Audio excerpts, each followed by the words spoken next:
Welcome. In this video, I will show you how to charge your another device using your DOOGEE Tab G6 Max.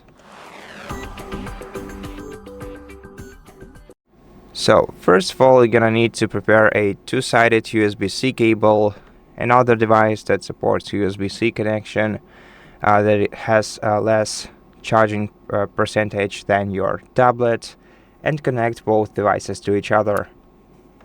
If you do that,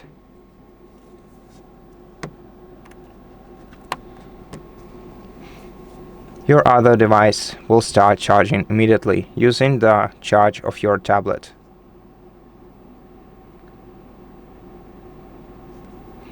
And of course, we are not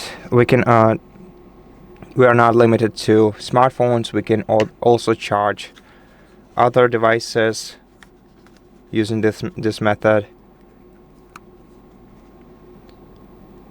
like this, simply by connecting them via the USB-C cable.